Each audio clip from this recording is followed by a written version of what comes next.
হাবুর মা বলো। এবার কিন্তু কোরবানির গরুটা সমাজের মধ্যে সেরা ছিল, আর মাংসগুলো খুব টেস্ট লাগলো। হ্যাঁ ম্যানেজার সাহেব, এবারকার মাংসগুলো খুব টেস্ট লাগছে। দাও একটু পান দাও। গরুটা সেরা ছিল বলেই মাংসগুলো টেস্ট হয়েছে। তার রাঁধুনি গুণগান কি একবারও তোমার চোখে পড়ে না? প্রশংসা তো একবার করতে পারো। আরে পড়বে না কেন?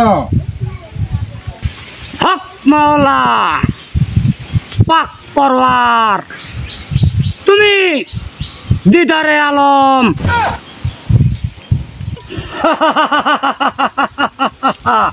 মরে নাই, কেউ মরে নাই। কেউ অসুস্থ হয় নাই, কেউ মন খারাপও করে নাই।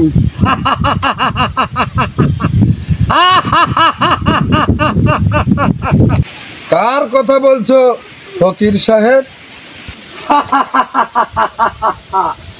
যারা এই ঈদে কুরবানি করে নাই তাদের কথা। আরে এত যে পাগল ছাগল এরা কোথা থেকে আসে এইটাই তো বুঝি না।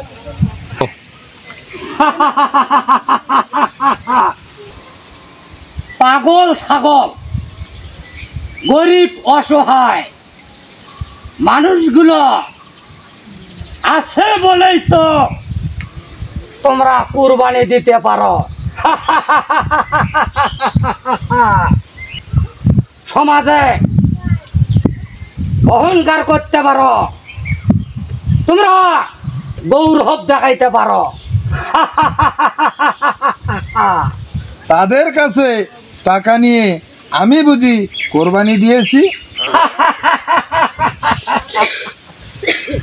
না ওরে মানব, যারা তোমার অফিসে গিয়েছিল ফাইল পাস করাইতে, তাদের কাছ থেকে টাকা নিয়ে কুরবানি করেছো। তারা আমার অফিসে যায় কেন? ওরে মানব, তারা তোমার অফিসে না গেলে চাকরি থাকবে? তারা অফিসে যায় বলে তোমার চাকরিটা আছে। বুঝতে পেরেছো মানব? আরে তুমি এখান থেকে যাও তো বাবু। লজ্জা লজ্জা পেয়েছে। সামনের বছরে বৈধ ইনকাম দিয়ে কুরবানি করবি, নইলে কুরবানির পর আমি আবার আসবো।